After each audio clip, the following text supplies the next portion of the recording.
Introducing first, out of the blue corner, weighing in at 175 pounds, soaking wet, fighting out of New Orleans, Louisiana, Michael Bergeron.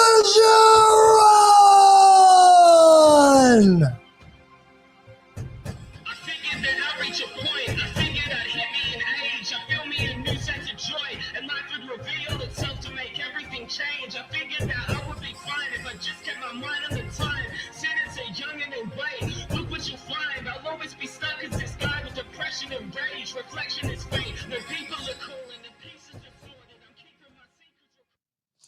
Boy, if that ain't one of the best sounding songs I've ever heard, and if you're wondering who that was, we're going to start things out here at UFC Blatherskite with Mike Bergeron. That was Sludge Face Black Sheep, one of the hottest new albums out.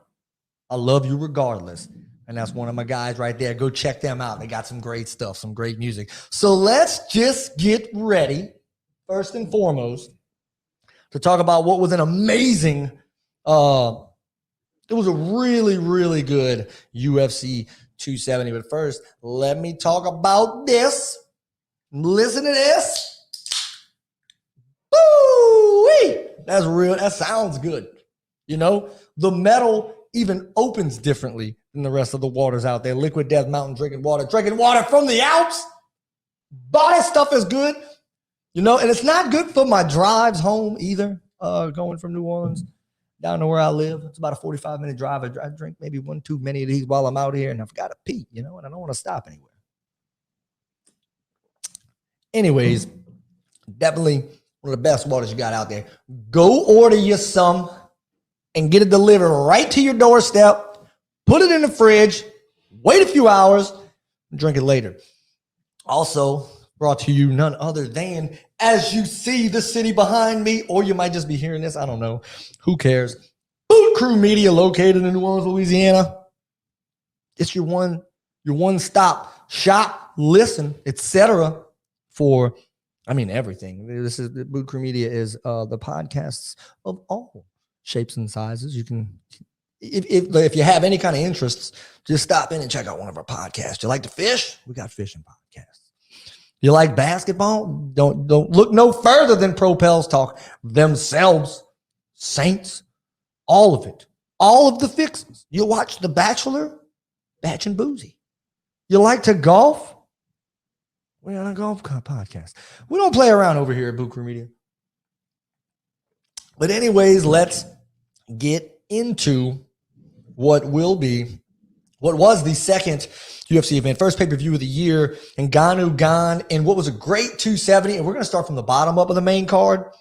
Two things of note is the fight bonuses, 50,000 fight bonuses. Fight of the night was Figueiredo and Moreno, which was a really good fight. And the performance of the night, there were two of them, Said Nurmagomedov and Vanessa Demopoulos. I did miss the prelims, so shame on me, but I was driving out here. They had a lot of football going on that day, and what was the greatest weekend of divisional round football ever, but we're not talking about that here. That's not why we're here. And Said Nurmagomedov. First fight of the night, Michael Morales, a virtual unknown who was put on the main card last minute, gets a TKO win over Trevin Giles. Michael Morales, of note, 21 years old.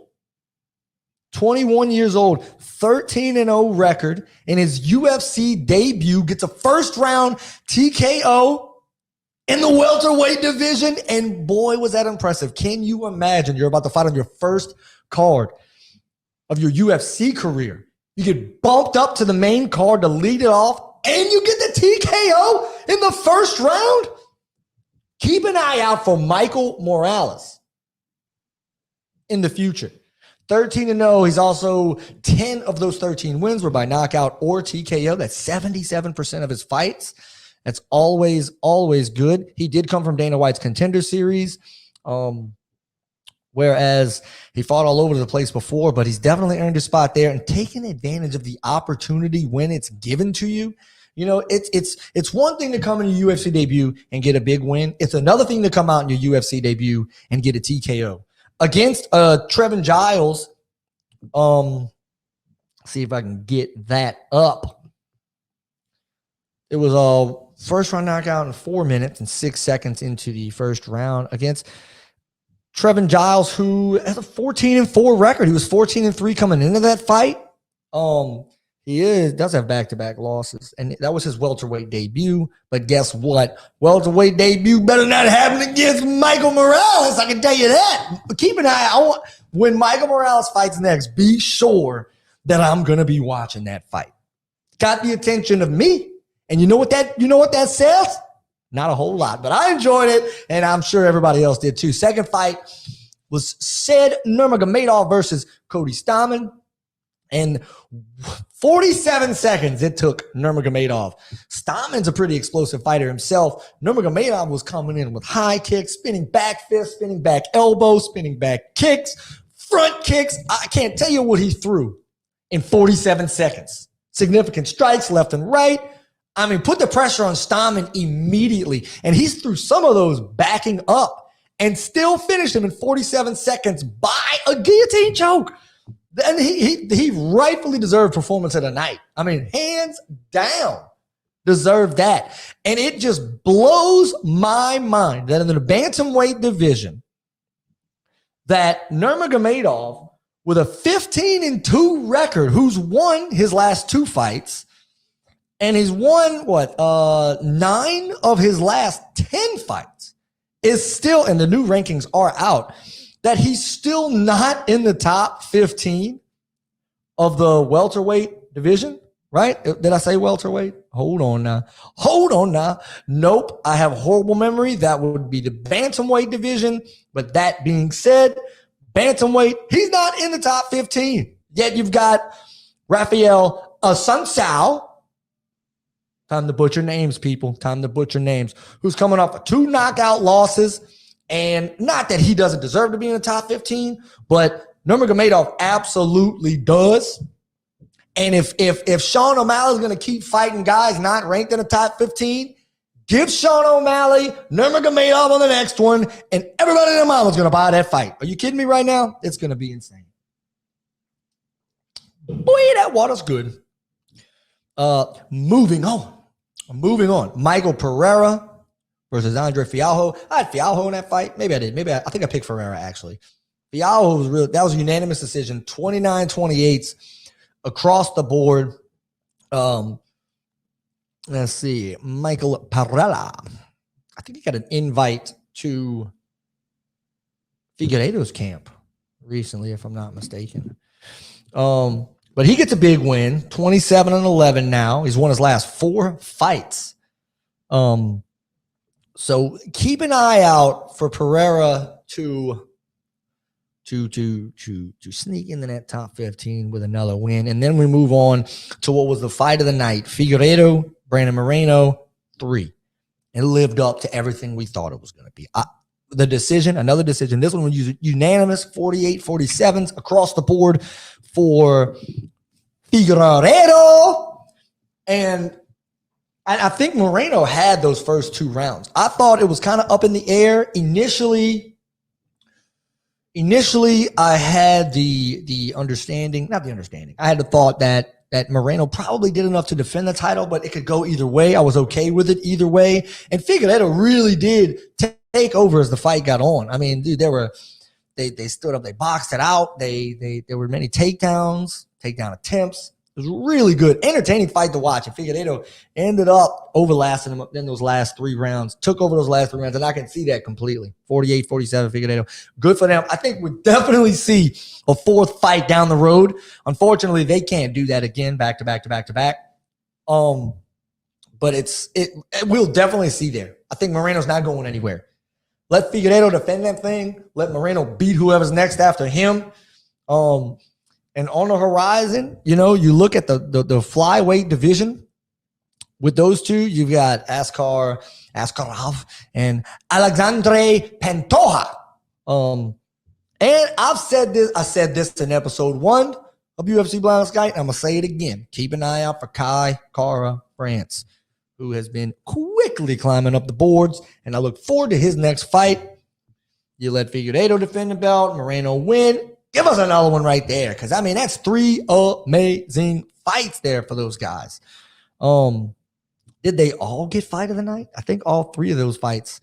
I think all 3 of those fights got fight of the night. We'll see. No, they didn't. 2 of the 3 got fight of the night. 2 of the 3. I forgot Moreno choked them out. I thought they all went to decision. Anyways, and then moving on to the main event. Now I've got some thoughts. Well, not about the fight. The fight was great. Francis Ngannou defends his heavyweight championship against Cyril Gane. 48-47, 48-47, and 49-46. Wow. And I was more along the lines of a 49-46. Gane had it early in that fight too, and then Ngannou just took over time. Finding out after the fight that Ngannou, did he tear both the ACL and MCL? Did he strain them both? I know he was doing surgery on them. And what was Ngannou's last fight before his UFC contract ends? And the ball's in his court. He came out and he showed us a facade of Francis Ngannou that we've never seen before. Multiple takedowns. I think 4 or 5 takedowns in that fight against Gane. Took the fight to Gane and would look to be a perfect fight for Gane. Gane excels against guys. He was previously undefeated. He excelled against guys, stand-up guys, boxing.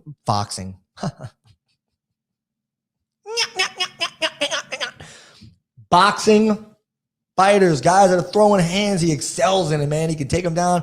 He can box with the best of them. And Ngannou not only outboxed him in the middle of the late rounds, took him down multiple times. Dude, he was going for submissions. Never seen it. I mean, Ngannou has elevated his fight game to a level that I think many people did not expect him to, or maybe many people didn't think he could do.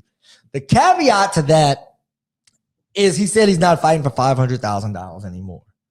And the UFC doesn't pay enough in a lot of people's minds to keep them. And Ngannou has a background in boxing and he wants to box. He said it after the fight.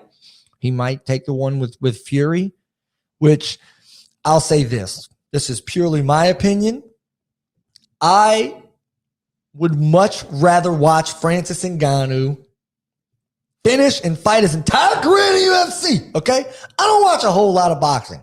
I don't, and it's the truth. I want to see him fight in the UFC. I want to watch UFC fights with him. That being said, the man's got to do what's best for him. If he can go make tens of millions of dollars fighting Tyson Fury, then all the power to the guy. I'm going to watch that fight. But man, it's going to break my heart not to see him in an octagon. When he's on top of a division and he's shown he's the number 4. I don't believe he moved up in the pound for pound rankings. He was number 4 previously with Adesanya, Volkanovski, and Usman there, but he cemented himself as the number 4 pound for pound fighter. You know, there's still people to be had in that division. I mean, a rematch with Stipe, I would love to see. Derek Lewis get another shot if he can keep it up. Curtis Blades is there. Volkov's still there. Chris Dawkins, he'll fight Derek Lewis next. That's a name to keep an eye on. Tai Tuivasa. Or is Tuivasa fighting Derek Lewis? I don't know. Let's find that out, though. I know it was either Derek Lewis. Yeah, Tuivasa's going to fight him February 12th, UFC 271. Don't miss that one either. I'm ready for that fight card right now. As we look ahead. So nothing changes in the top 15. Nothing changes in the top 15. Well, yeah, they did actually. I was looking at the wrong thing. Peter Yan moves up 2 spots to number 9. Steve Miocic moves 1 spot down. Glover Teixeira moves up. The shakeup happened when Figueiredo jumped up to 12, obviously from being unranked. And it moved Moreno down to 13. He drops 3 spots to 13. He was previously 10. Whitaker's 14. Blachowicz is 15. All of those guys have fights coming up very soon. And then you've also got John Jones was chiming in. Boy, I'm about tired of hearing. And Daniel Cormier, I saw a little clip of this yesterday when he was talking to RC on ESPN. Is like, I get it, man. Jon Jones is one of the most talented, if not the most talented UFC fighter maybe ever. This guy's one of the GOATs. He's, purely inside the octagon is undoubtedly on the Mount Rushmore of UFC. Maybe, I don't know, maybe he doesn't make a cut because he's a jerk. But his skills, if there was like a skills Mount Rushmore of UFC fighters somewhere out there in the world, maybe right next to Richie Rich's Mount Rushmore, you catch my drift, huh? Richie Rich. Then he would be up there. He's so talented. But I'm fed up with the talk. He hasn't fought once in the heavyweight division. I want to see it, for crying out loud. The minute he walks in, he's going to be like Michael Chandler. They're probably going to put him in the top 5. Oh, drives me nuts. You know what I mean? He was chiming in, talking about a cakewalk and stuff. I promise. So I've seen comments on the social media airwaves talking about if Jon Jones is going to, if Jon Jones is some guys think he would just take Ngannou. Too much of a skill set. Man, I think and if Ngannou fought Jon Jones, I don't think he'd go in with the game plan he did against Gane. I think he'd go in and take his head off. Just take his head off. I don't think it'd be anything wild. Stipe was a far better tactical striker than Ngannou was. And Ngannou weathered the storm. Patient fighting, right? Know your shots. Take your shots. He's a very smart fighter. I don't think he gets enough credit for it. You want to go watch something good, go watch Daniel Cormier's fight breakdowns and stuff, man. It's so good. So good.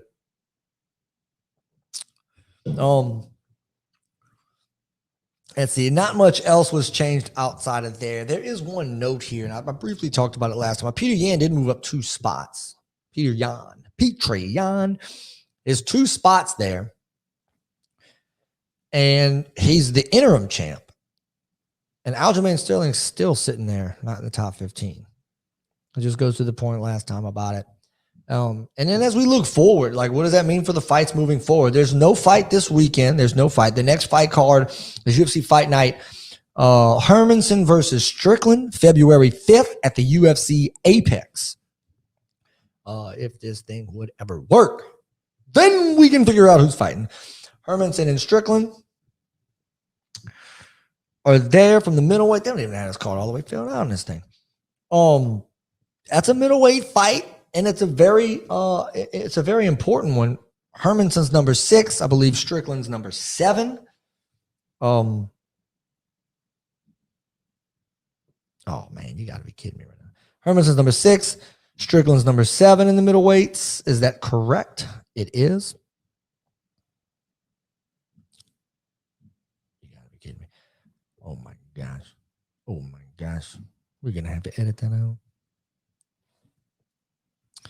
And they have a plethora of other fights on this Fight Night card that I don't have a clue who these guys are. I mean, I hate this, If you made it thus far, just stick around. Because I don't know who in the world any of these people are. I've never heard of a single one, except for maybe Alexa Davis is fighting against, I'm not even going to try to say that name. You know what? Forget it. Julija Stolarenko. It's going to be a good one. These are the ones you got to watch. Nobody on this fight card has a real name that people know about. So people are going to be slugging away, hopefully. Definitely stay tuned for that. But the biggest fight card, the one after that, we're going to get 2 fights in back. Well, really, we got fights like every week for months after this, which is amazing. Adesanya and Whitaker 2, February 12th. So we spoke earlier on Derek Lewis fighting Tai Tuivasa, who's coming off of 2 major knockouts where he drank the beer out of the shoe. I don't know that I'm hoping for that again, as I do like Derek Lewis, but no doubt middleweight Jared Cannonier and Derek Brunson face off in the 3rd fight of that night of the main card. And then you have Adesanya Whitaker 2, which is massive because I feel like Whitaker's the only guy in that weight division as of right now, as of today, who can beat Adesanya. We haven't seen Adesanya, if I'm correct, since the loss to Blachowicz, and I'm dead wrong. We saw him fight June 12th of last year against Marvin Vettori defended the middleweight championship. So don't listen to me, you heard? Okay. And Adesanya is going to work on his 4th title defense. He's got 3 title defenses there. Usman with 5, Shevchenko with 6. So that's a massive one. You've got a bantamweight bout, Kyler Phillips versus Marcelo Rojo. And then lightweight bout, Bobby Green versus Nasrat Harkaparst. That was horrible. Imagine if I got one of these guys on the podcast and I didn't know how to say his name at all. They beat me up. And then another thing, this is a ways away, but I don't know when this news broke. Where was I? Was I living under a rock? May 7th. This is down the road here. UFC 274. We already knew that Glover Teixeira was going to defend his light heavyweight championship for the first time against Jihi Paul. We already knew that. And then it was just announced a UFC, which is what we all thought it was going to be, lightweight championship bout. Charles Oliveira will defend it against, as tough as they come, Justin Gaethje. Boy, oh boy, was that today? Did I just break freaking news? I'm sure the MMA world already knows about that, but it's a massive fight here. Charles Oliveira, who has looked nothing short, but absolutely monstrous in his title defenses and getting the title. He looks almost unbeatable, is going to fight Justin Gaethje, who's coming off of a fight of the year candidate with Michael Chandler. And he's always in battles. He's got a chin like there's no tomorrow. So just an iron jaw. You also have Macy Chasson versus Norma Dumont. Ariane Carnelosi versus Lupita Godinez. Don't have a clue who any of the 4 of them are, but good for them for making the card. That's a women's featherweight bout and a women's strawweight bout. That's going to be something to watch out for. And then we can run around some of the news. This is not new news, but so I'll briefly just highlight it for those of you that didn't know about it. Is Henry Cejudo coming in wanting title shots right off the bat, talking all crazy, It's all the cringeworthy stuff with him as usual. And then Conor McGregor calling Cejudo a little fart. He calls Cejudo a little fart. And then Cejudo chimes back, double chump, double champ. I don't understand that at all. He's not the best with comebacks or with his words.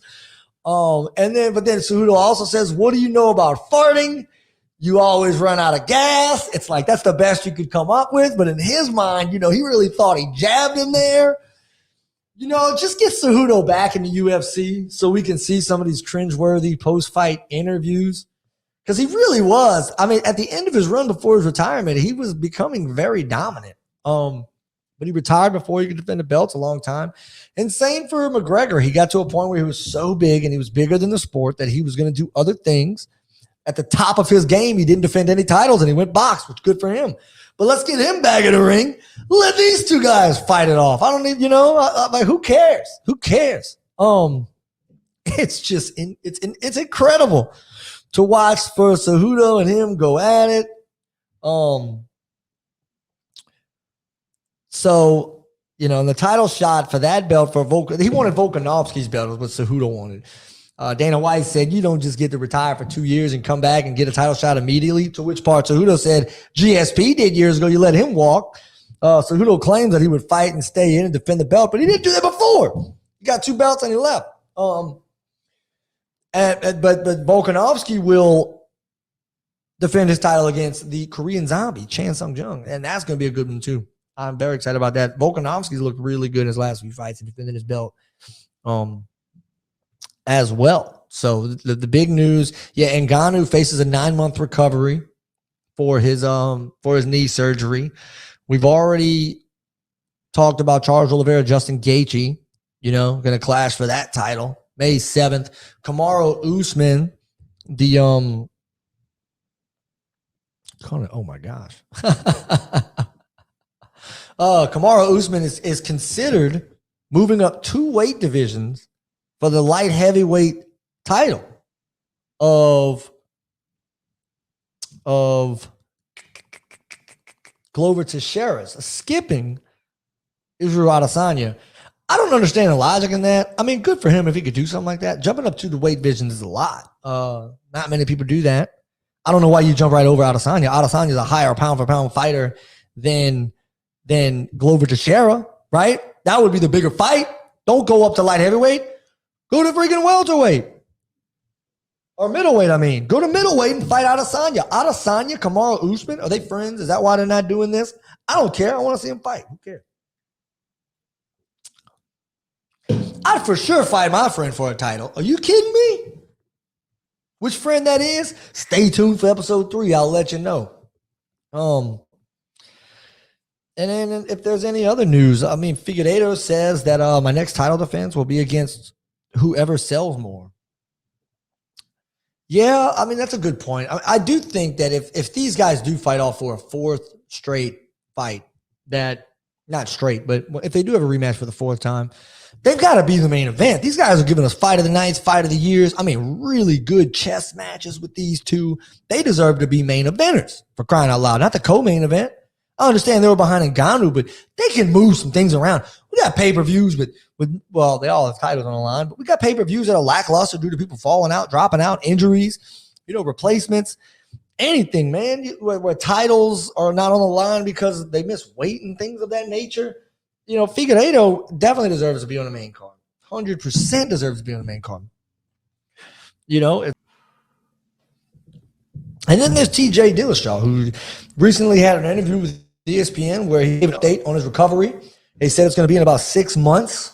6 months puts us in June. And Dillashaw is a fun fighter to watch, and he's real impressive. He's been great. He got the better of Cody Garbrandt. Cody Garbrandt's falling down a top 15 and things of that nature. And you got TJ Dillashaw, who's sitting there. I mean, 6 months from now, if we can ever get a Yan Sterling fight, put TJ Dillashaw against Jose Aldo. Let the winner of that get a title. Or just give TJ Dillashaw the next fight. He just made work of Michael Chandler, which I don't even see that guy in the top 15. Oh, no, because he's welterweight. What am I talking about? I got out, Mike. But, yeah, Michael Chandler and TJ Dillashaw's right on the outside looking. I think 6 months from now, you could totally see maybe one more fight to get him into that title shot. Everybody and their mama just wants to see Sterling and Young, and the illegal blow and all the trash talk, the disrespect going around. And I mean, things are heating up for it. That being said, I guess we'll wrap this up now, as we've kind of run over everything I can think about running over. So be sure to let me know what I forgot about, to which point I'll say knock it off. Another little shout out to Liquid Death here. I've been enjoying this water big time. Definitely gonna have to pee on my ride home from the studios, as well as Boot Crew Media. Go follow us on Instagram, Twitter, YouTube, Facebook, all the things. Go to the website, bootcrewmedia.com. It's the best website of all the websites, really, in my opinion. And give us a follow. We're covering everything from the Saints to the Pels to the NOLA Gold, the rugby team about to kick off the first week of February, the home opener. Do you know anything about rugby? Neither do I. But is it still very interesting, and could you learn it? Surely you could learn it. Enough of you people out there learn the science of the pyramid schemes and all the things you're trying to sell and invite me to on Facebook. Surely you can figure out the rules of rugby with me. I'll see you there for kickoff with the NOLA Gold very soon. And stay tuned here, because I'll come back next week even without a fight. We're not going to skip an episode of UFC Blatherskite with me. But definitely, we'll see you guys soon. I am looking forward to, if I can find it,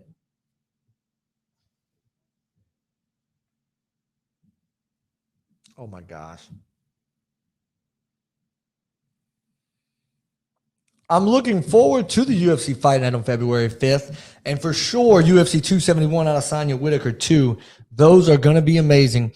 Looking forward to seeing you guys then. Thanks for listening. Give us that like, give us that share, give us that drink. Order some Liquid Death and have an amazing weekend. conference championship weekend. You guys have a good one.